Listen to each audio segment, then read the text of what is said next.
Hi നമസ്തേ, welcome back views, welcome back to my channel win trader. ഇന്നത്തെ നിഫ്റ്റിയും bank നിഫ്റ്റിയും സെൻസെക്സും അതേപോലെ ക്രൂഡ് ഓയിലും നമ്മുടെ സോഫ്റ്റ് കാണിച്ച മൊമെൻ്റാണ്. അപ്പം നിഫ്റ്റിയും ബാങ്ക് നിഫ്റ്റിയും സെൻസെക്സ് നോക്കുകയാണെങ്കിൽ നല്ലൊരു അപ് ട്രെൻഡ്, അതായത് മോർണിംഗിൽ ഗ്യാപ്പിൽ ഓപ്പൺ ആയെങ്കിലും മാർക്കറ്റ് വലിയൊരു അപ് ട്രെൻഡിൻ്റെ സ്ട്രോങ് മൂവ് മോർണിംഗിൽ കാണിച്ചിരുന്നില്ല. 1.5 ശേഷം നല്ലൊരു സ്ട്രോങ് മൂവ് ഉണ്ടായിരുന്നു. നല്ല രീതിയിൽ മാർക്കറ്റ് അടിച്ചു കയറി നമുക്ക് 230 പോയിന്റ്സുള്ള ഇപ്പോഴും അപ് ട്രെൻഡിൽ കയറി നിൽക്കുകയാണ്. സ്ട്രോങ് ബ്രേക്ക് കാണിച്ചിട്ടുണ്ട്. ഇടയ്ക്ക് മാർക്കറ്റ് ഒന്ന് ഡൗൺ ഇറങ്ങാൻ നോക്കിയെങ്കിലും ഡൗൺ സൈഡ് നമ്മുടെ സോഫ്റ്റ് അവിടെ തന്നെങ്കിലും മാർക്കറ്റ് റിവേഴ്സ് പോകാനുണ്ടായത്. അപ്പോൾ സോഫ്റ്റ് കറക്റ്റായിട്ട് അതിൻ്റെ എക്സിറ്റ് ലെവൽ നമുക്ക് മനസ്സിലാക്കാൻ സാധിച്ചു. അതിൽ പ്രത്യേകത എന്ന് പറഞ്ഞാൽ ആക്യുറേറ്റ് ആയിട്ടുള്ള എൻട്രി, എക്സിറ്റ്, ഫേക്ക് ട്രേഡുകൾ കറക്റ്റായിട്ട് ഐഡൻറ്റിഫൈ ചെയ്യാം. നമുക്ക് സ്ട്രോങ് ബ്രേക്കും ഫേക്ക് ബ്രേക്കും മനസ്സിലാക്കാൻ തിരിച്ച് എളുപ്പമാണ്. അതിൻ്റെ ഏറ്റവും എക്സാമ്പിൾ ഇന്ന് വന്ന സെൽ സിഗ്നലും അത് കഴിഞ്ഞ് വന്ന അപ് ട്രെൻഡും 1.5 ശേഷം അത് കഴിഞ്ഞിട്ട് കിട്ടിയ സ്ട്രോങ് ബ്രേക്കും അവിടുന്ന് മാർക്കറ്റ് അടിച്ച് നല്ല രീതിയിൽ കയറി. ഇപ്പോഴും അപ് ട്രെൻഡ് നമുക്ക് മാർക്കറ്റ് അവിടുന്ന് ഒരു ഡൗൺ തരാതെ തന്നെ മാർക്കറ്റ് അപ് ട്രെൻഡിലേക്ക് കയറിക്കൊണ്ടിരിക്കുന്നു.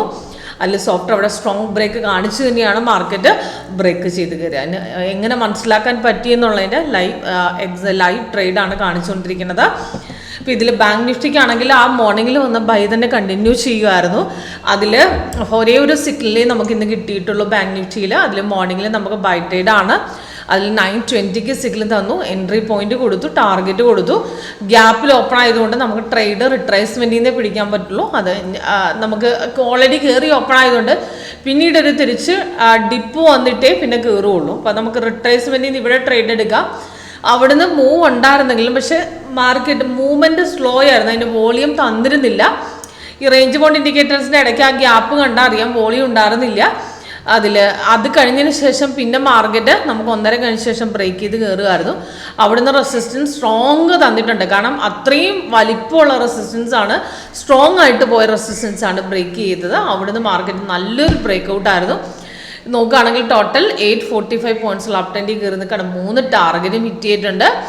ഇപ്പോഴും അത് കയറുകയാണ്. ഇപ്പോൾ ചെറുതായിട്ട് അവിടെ ട്രെൻഡിൽ നിന്ന് റെഡ് കാണിച്ചു, ഡൗൺ ആയിട്ടില്ല. നമുക്ക് എന്തെങ്കിലും റിവേഴ്സിന് ചാൻസ് ഉണ്ടെങ്കിൽ നമുക്ക് അവിടെ ട്രെൻഡ് റിവേഴ്സ് ആവുന്ന ഫണ്ട് മിനിറ്റിൽ ഇവിടെ സൈഡിൽ അറിയാൻ പറ്റും. അപ്പോൾ മാർക്കറ്റ് ഒരു ഡൗൺ സൈഡിലേക്ക് ചാൻസ് തന്നെ സ്റ്റാർട്ട് ആകുമ്പോൾ തന്നെ ട്രെൻഡും മാറും, താഴത്തെ ബാർ കളർ മാറും. അതിനു മുമ്പ് എക്സ്ട്രാ കളറും വാണിംഗ് ആണ്, അവിടെ നിന്ന് എക്സിറ്റ് ചെയ്ത് വിടാവുന്നതാണ്. പക്ഷെ നിഫ്റ്റിയിൽ നോക്കുകയാണെങ്കിൽ ആ ഗ്യാപ്പിൽ ഓപ്പൺ ആയ സമയത്ത് തിരിച്ച് മാർക്കറ്റ് ഇറങ്ങി ചെറുതായിട്ട് കയറി, പക്ഷെ മൂവ്മെൻറ്റ് കുറവായിരുന്നു. അത് കഴിഞ്ഞ് ഡൗൺ സൈഡിലേക്കുള്ളൊരു ഇൻഡിക്കേഷൻ സെല്ല് തരികയും ചെയ്തു. നമുക്ക് നോക്കുമ്പോൾ കൺഫേം ആയിരുന്നു സെല്ല് അവിടെ റെഡും താഴെ റെഡുമായി. പക്ഷെ സപ്പോർട്ട് സ്ട്രോങ് ആകാത്തത് കൊണ്ട് നമുക്കവിടെ എക്സ്ട്രാ കളറ് നമുക്ക് കാണിക്കുകയും ചെയ്തു. അതായത് പെട്ടെന്ന് നമുക്ക് സപ്പോർട്ട് കട്ട് ചെയ്യാതെ ഇറങ്ങുകയും ചെയ്തു. അഥവാ ട്രേഡ് എടുത്താലും കളർ ചേഞ്ച് ഹോളോ ക്യാൻഡിൽസ് അവിടെ എക്സിറ്റ് ലെവൽ തന്നിട്ടുണ്ട്. സെയിം സെൻസെക്സിലും അതേപോലെ തന്നെ സെൻസെക്സിൽ നമുക്ക് കൺഫർമേഷൻ നമുക്ക് റെഡ് ക്യാൻഡിൽ വന്നെങ്കിലും നമുക്ക് ആ താഴത്തെ ലെവലിലോട്ട് കൺഫേം ആകുന്നതേ ഉണ്ടായിരുന്നുള്ളൂ.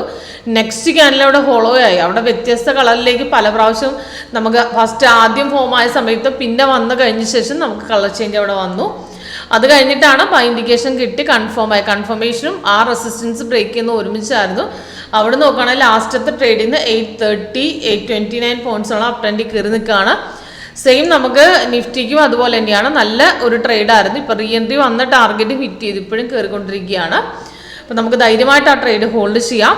അതേപോലെ തന്നെ ക്രൂഡ് ഓയിലിൻ്റെ നോക്കുകയാണെങ്കിൽ നമുക്ക് മോർണിംഗ് സൈഡിൽ നമുക്ക് കണ്ടിന്യൂവേഷൻ ആയിട്ട് തലേ ദിവസം സ്ട്രോങ് ആയിട്ട് സപ്പോർട്ട് അടിച്ച് നാട്ടിറങ്ങിയ സെല്ലിൻ്റെ കണ്ടിന്യൂവേഷൻ പോയി. പിന്നെ ഇടയ്ക്ക് ഒന്ന് ചെറിയ പുൾ ബാക്ക് ആയിരുന്നു, പക്ഷെ അവിടെ ബൈ സൈഡ് തന്നിരുന്നില്ല. 50 മിനിറ്റ്സ് ആണ് കുറച്ചുകൂടെ ആക്യുറസി. അത് കഴിഞ്ഞ് നമുക്ക് മാർക്കറ്റ് ബ്രേക്ക് ചെയ്ത് സപ്പോർട്ട് ബ്രേക്ക് ചെയ്ത് ഇറങ്ങുമായിരുന്നു. അവിടുന്ന് ഓൾമോസ്റ്റ് നമുക്ക് 12:45 കഴിഞ്ഞ സമയത്ത് ആ ഡൗൺ സൈഡ് പോയി. അവിടെ നല്ലൊരു എൻട്രി ആയിരുന്നു. ഇപ്പോൾ ലാസ്റ്റത്തെ ട്രേഡ് പ്രകാരം 495 പോയിന്റ്സോളം ഡൗൺ ഇറങ്ങി നിൽക്കുകയാണ്. നല്ല ട്രേഡായിരുന്നു. ഇപ്പം 1 മിനിറ്റിൽ ബുള്ളിഷ് സ്റ്റാർട്ടായി എന്നുള്ള ഇൻഡിക്കേഷൻ സൈഡിൽ കാണിക്കുന്നുണ്ട്. ട്രേഡ് എക്സിറ്റ് ചെയ്യുന്നവർക്ക് നമുക്ക് ഇവിടെ വേണമെങ്കിൽ നമുക്ക് പ്രോഫിറ്റ് ഓക്കെ മതി എന്നുണ്ടെങ്കിൽ നമുക്ക് എക്സിറ്റ് ചെയ്ത് പോകാം. ഓൾറെഡി 3 ടാർഗറ്റ് ഹിറ്റ് ചെയ്തു. നമുക്കിപ്പോഴും ഹോൾഡിംഗ് ആണ്, വേണേൽ എക്സിറ്റ് അടിച്ചു പോകാം, നമുക്ക് എക്സിറ്റ് ചെയ്യാം. പക്ഷേ റിട്രേസ്മെന്റ് പുൾ ബാക്ക് സ്റ്റാർട്ടായി എന്നുള്ളൊരു ഇൻഡിക്കേഷൻ മാത്രമേ തന്നിട്ടുള്ളൂ, താഴെ മാറിയിട്ടില്ല. അപ്പോൾ നമുക്ക് ബൈ സൈഡിലേക്ക് നമുക്ക് എടുക്കാനുള്ളൊരു ചാൻസ് അവിടെ ആയിട്ടില്ല. പക്ഷേ നമ്മൾ ട്രേഡ് പ്രോഫിറ്റ് ലെവൽ കുറയുന്നത് കൊണ്ട് എക്സിറ്റ് അടിക്കാം. അതിനുള്ളൊരു സ്റ്റാർട്ടിങ് നമുക്ക് അതിന് മാർക്കറ്റ് റിവേഴ്സ് സ്റ്റാർട്ടായി എന്നുള്ള ഇൻഡിക്കേഷൻ ആണ് ഇവിടെ തരുന്നത്. സിമ്പിളായിട്ട് വർക്കൗട്ട് ചെയ്യാൻ പറ്റുന്ന സ്ട്രാറ്റജിയാണ്. അപ്പോൾ നമ്മുടെ സോഫ്റ്റ്വെയർ ലേറ്റസ്റ്റ് വെർഷൻ അടക്കം ടോട്ടൽ നമുക്ക് 8 ടൈപ്പ് സ്ട്രാറ്റജി ഉണ്ട്. ഇത് തന്നെ ക്യാൻഡിൽ വെർഷനിലും വെക്കാനുള്ള ഓപ്ഷൻ ഉണ്ട്, ക്യാൻഡിൽ സ്റ്റിക്ക് ഉണ്ട്, ബാർ ചാർട്ട്, അങ്ങനെ പല രീതിയിലുള്ള വെർഷൻസ് നമുക്ക് അവൈലബിൾ ആണ്. ഇപ്പോൾ ഈ ലേറ്റസ്റ്റിന് തന്നെ സെപ്പറേറ്റ് വെർഷനാണ് ഈ ക്യാൻഡിൽ വെർഷൻ, അത് തന്നെ ബാർ ചാർട്ടാണിത്. അപ്പോൾ സിമ്പിളായിട്ട് വർക്കൗട്ട് ചെയ്യാം, നമുക്ക് എളുപ്പം മനസ്സിലാക്കാൻ പറ്റുന്ന സ്ട്രാറ്റജിയാണ്. അപ്പോൾ ലൈവായിട്ട് കാണാനുള്ള ഓപ്ഷൻ ഉണ്ട്, ഇങ്ങനെ വർക്കൗട്ട് ചെയ്യാമെന്ന്. അതിന് കൂടുതൽ ഡീറ്റെയിൽസ് അറിയാൻ വേണ്ടി കോൺടാക്ട് ചെയ്യാം. Thank you.